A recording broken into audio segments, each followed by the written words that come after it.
suis très marqué par la force du collectif qui se dégage de l'événement, un collectif qui est animé, on le voit, ça se ressent dans le cadre de l'événement, ça se ressent aujourd'hui par la Société française d'évaluation pour travailler sur les politiques climatiques pour le compte du réseau Action Climat.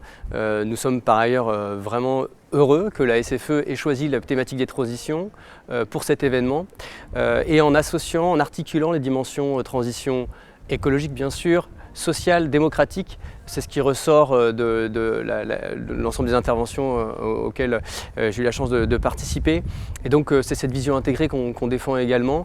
Et on est absolument convaincu que pour des politiques publiques qui soient pertinentes, réussies en matière de transition climatique, on a besoin d'une évaluation des politiques publiques qui soient actives, qui se saisissent de ces thématiques-là. Donc bravo, c'est très chouette. Le master Gouverner les mutations territoriales est un master qui forme des étudiants qui vont devenir des experts généralistes des politiques publiques, qui vont être demain sur des métiers de pilotage, de conception des politiques publiques. L'évaluation des politiques publiques, évidemment, doit participer des méthodologies à acquérir pour tout étudiant qui vise un parcours dans ces métiers-là.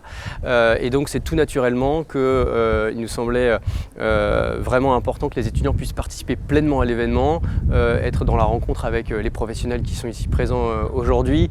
De ce point de vue, quand la Société française d'évaluation nous a proposé du côté du master GMT d'être associé à l'événement, on a tout de suite dit banco et je pense que ça participe de la dynamique pédagogique pour la promo et c'est très, très positif. Il y a beaucoup d'idées qui circulent aujourd'hui. Je pense que ce qui ressort beaucoup, c'est la dimension d'articulation, d'association des parties prenantes sur les sujets d'évaluation des politiques publiques.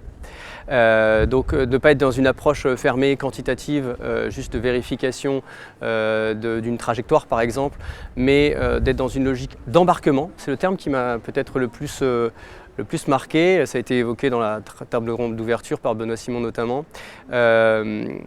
Embarquer l'ensemble des parties prenantes dans le cadre de processus évaluatifs pour faire des véritables transformations indispensables, pour fabriquer l'impact de manière collective.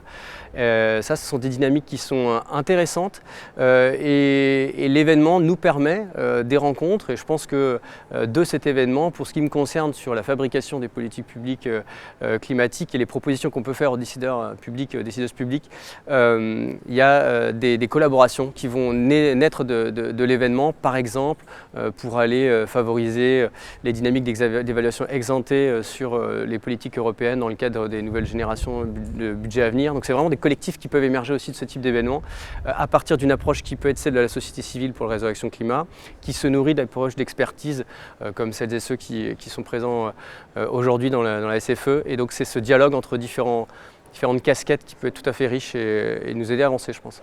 Si je devais retenir un mot pour l'événement, je dirais la force du collectif, mais ça en fait trois. Sinon, c'est la notion d'embarquement qui m'a particulièrement marqué.